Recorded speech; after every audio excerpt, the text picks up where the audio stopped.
வடகல் TV அன்பு நேயர்களுக்கு வணக்கம். இப்பொழுது நாம் ஒரு அதிர்ச்சிகரமான சம்பவத்தை பற்றி பார்க்க போகிறோம். அதாவது மேற்கு வங்கத்தில் 4000 இவிஎம் மிஷின்கள் எரிந்து சாம்பலாக்கின. அதாவது இவிஎம் மிஷின் மிகவும் பத்திரமாக எந்தவிதமான சேதமும் ஏற்படாமல் பார்த்துக் கொள்வதாகத்தான் தேர்தல் ஆணையம் அடிக்கடி உறுதிமொழி கொடுக்கிறது.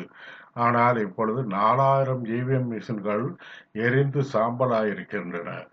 இந்த 4000 மிஷின்கள் சாம்பலானது நிச்சயமாக ஒரு விபத்து அல்ல. அது ஒரு வேண்டுமென்றே கொளுத்தப்பட்ட ஒரு நிகழ்ச்சி என்றுதான் மக்களும் ஊடகங்களும் பேசிக் கொண்டிருக்கிறார்கள்.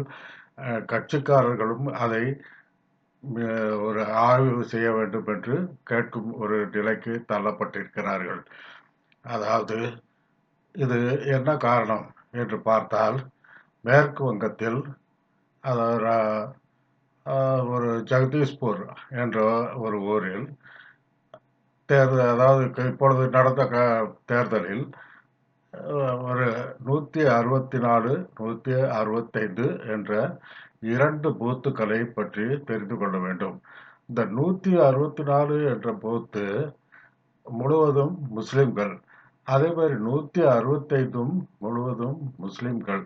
இதுல வேடிக்கை என்னவென்றால் 164 பூத்தில் பிஜேபி ஒரு 97% வாக்குகள் வாங்கியிருக்கிறது.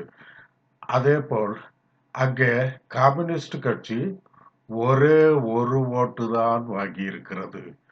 திரிணாமுல் காங்கிரஸ் 5 ஓட்டு தான் வாங்கியிருக்கிறது. இது எப்படி இருக்கிறது? எவ்வளவு கேலிக்கூத்தாக இருக்கிறது! இது எப்படி நடக்கும்? அந்த 164ஆம் பூத்தில் அங்கு கம்யூனிஸ்ட் கட்சிக்காரர்கள் அங்குள்ள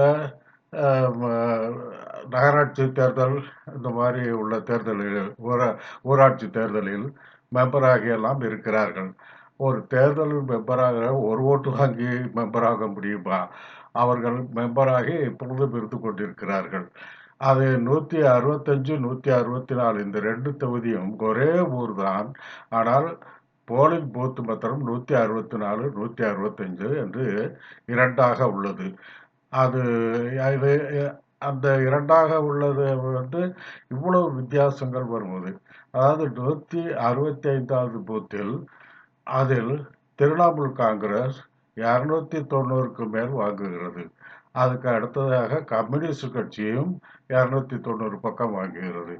அங்கு பிஜேபி வெறும் 32 வாக்குகள். இது 164 97% வாக்கு. அங்கே கம்யூனிஸ்ட் ஒரே ஒரு வாக்கு, திரிணாமுல் காங்கிரஸ் 5 வாக்கு. 165 திரிணாமுல் காங்கிரஸ் 290க்கு மேல வாக்குகள் வாங்கியிருக்கிறது.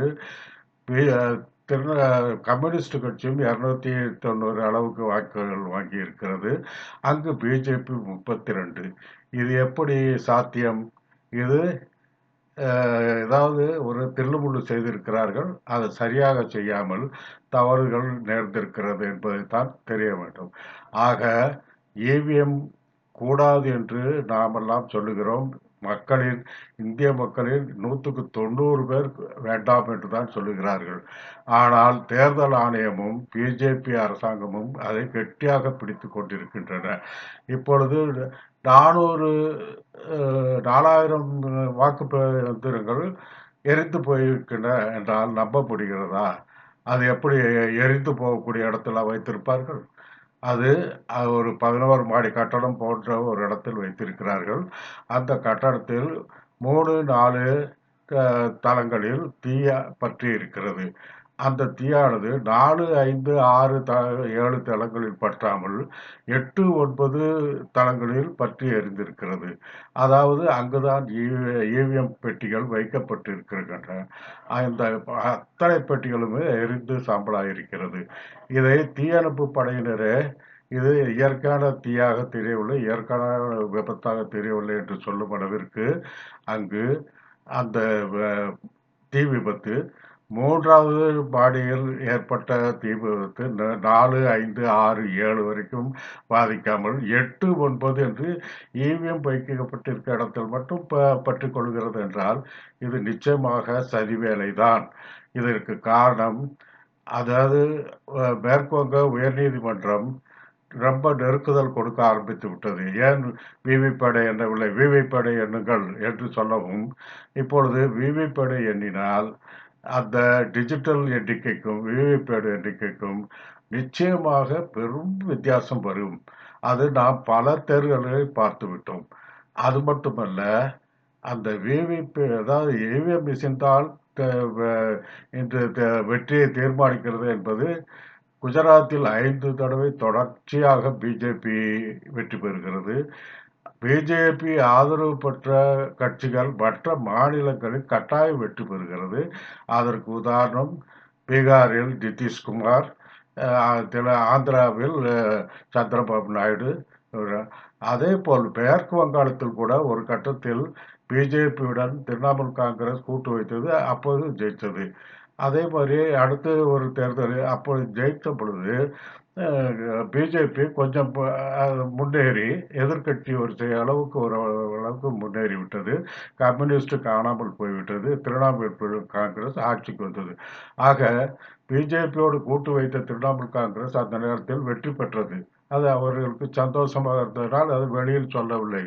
இவிஎம் ஒரு தில்லுமுள்ளு தான் வென்றோம் என்று திரிணாமுல் காங்கிரஸ்காரர்கள் வெளியிடவில்லை. இப்பொழுது பிஜேபி ஆளுங்கட்சியாக மாறுகிறது, திரிணாமுல் காங்கிரஸ் எதிர்கட்சி வரிசையில் வந்து விட்டது. ஆக இதெல்லாம் பார்க்கும் பொழுது இந்தியா முழுவதும் பிஜேபி ஜெயிக்கிறது, பிஜேபி தொடர்ந்து ஜெயிக்கிறது, பிஜேபியுடன் கூட்டு சேர்ந்த கட்சிகள்லாம் ஜெயிக்கின்றன. அதே போல அந்த வாக்கு எந்திரங்களில் பல முரண்பாடுகள், மொத்த அதாவது போலிங் ஆனதும் போலிங் ஆகாததும் கடைசியில் எண்ணும் பொழுது உள்ள எண்ணிக்கையும் வேறு வேறாக இருக்கின்றது. ஃபார்ம் 17C என்று சொல்லப்படுகின்ற ஒவ்வொரு பூத்திலும் மாலையில் தேர்தல் முடிந்தவுடன் மொத்த எண்ணிக்கையை துல்லியமாக கணக்கு பற்றி அதை கொடுப்பார்களாம். அந்த இது இப்பொழுது அதை வாங்கி துல்லியமான ஒரு அறிவிப்பை தேர்தல் ஆணையம் வெளியிடுவதே கிடையாது என்ற நடைமுறைக்கு வந்து பல வருஷங்கள் ஆகிவிட்டது. 10, 15 வருஷங்கள் ஆகிவிட்டது. ஆக நடைமுறை வழக்கத்தை எல்லாம் மாற்றிவிட்டது. அதே மாதிரி இவிஎம் மிஷினை ஆரம்பித்த பொழுது அதில் நிறைய சந்தேகம் வந்ததால் தான் விவிபேடு கொண்டு வரப்பட்டது. விவிபேடை 100% எண்ணி அறிவிக்கின்றோம் என்று சொல்லித்தான் ஒரு உறுதிமொழி கொடுத்தார்கள். ஆனால் அதை செயல்படுத்தவே இல்லை. மக்கள் கேட்டால் பார்த்து கொள்ளாமல் என்று இருந்து விட்டார்கள். அந்த தேர்தல் நேரத்தில் வாக்கு எண்ணிக்கையின் போது எல்லோரும் யார் வெற்றி யார் தோல்வி என்ற எண்ணத்தில் தான் இருப்பார்களே ஒழிய, இந்த விவிபேடை எண்ணுகிறார்களா, எத்தனை விவிபேடை எண்ணுகிறார்கள், ஒரு தொகுதிக்கு ஒன்றே எண்ணுவது, இதெல்லாம் கேலி கூத்தான சமாச்சாரம். ஒரு விவிபேடை எண்ணினால் என்ன, எண்ணாவிட்டால் என்ன, மொத்தம் 100% எண்ணி கம்பாரிசன் பண்ணினால்தான் அது சரியாக இருக்கும். ஆக தேர்தல் ஆணையம் மக்களை எல்லாம் மடையர்கள் என்று நினைத்து கொண்டுதான் இன்று வரை செயல்படுகிறது என்பதை தயவு செய்து மக்களை புரிந்து கொள்ளுங்கள். இனிமேலும் மக்கள் அமைதியாக இருப்பது என்பது சரியில்லை. நிச்சயமாக கட்சிக்காரர்கள் செயல்பட முடியாது. காரணம் என்றால் கட்சிக்காரர்கள் இந்த அதாவது மத்திய பாஜக அரசினால் இடி டிபார்ட்மெண்ட் வரி பல பிரச்சனைகளை உண்டாக்கி டிபார்ட்மெண்ட்டுகளை அனுப்பி தொல்லை கொடுக்கிறது, கேள்வி கேட்பாடு இல்லாமல் சிறையில் அடைக்கிறது. இப்படியெல்லாம் பண்ணுவதனால் கட்சிக்காரர்கள் போர்வாடவர்கள் என்று மக்கள் நினைத்தீர்களானால் அது மகா முட்டாள்தனம். மக்கள் தான் இனிமேல் வீதியில் இறங்க வேண்டுமே ஒழிய, அது இது ரொம்ப, அதாவது இந்த கல்கத்தா 4000 மிஷின் எரிக்கப்பட்டது. அது அதே மாதிரி அந்த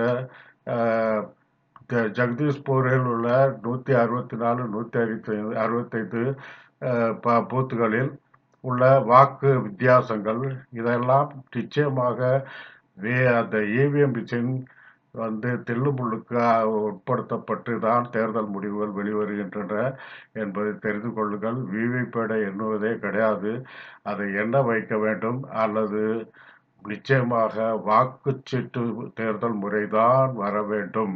அடுத்த தேர்தலில் வாக்குச்சீட்டு முறை வரவில்லை என்றால், அடுத்த தேர்தல் தான் இந்தியாவினுடைய கடைசி தேர்தலாக இருக்கும் என்று சொல்லிக்கொண்டு, ஒரு அபாய அறிவிப்பை நான் சொல்லிக்கொண்டு, இந்த காணொளியை இத்துடன் நிறைவு செய்கின்றேன். தயவு செய்து மக்களே, ஆதரவாளர்களே, எனது சேனலை சப்ஸ்கிரைப் செய்து ஆதரிக்க வேண்டுமாய் கேட்டுக்கொள்கிறேன். நன்றி, வணக்கம்.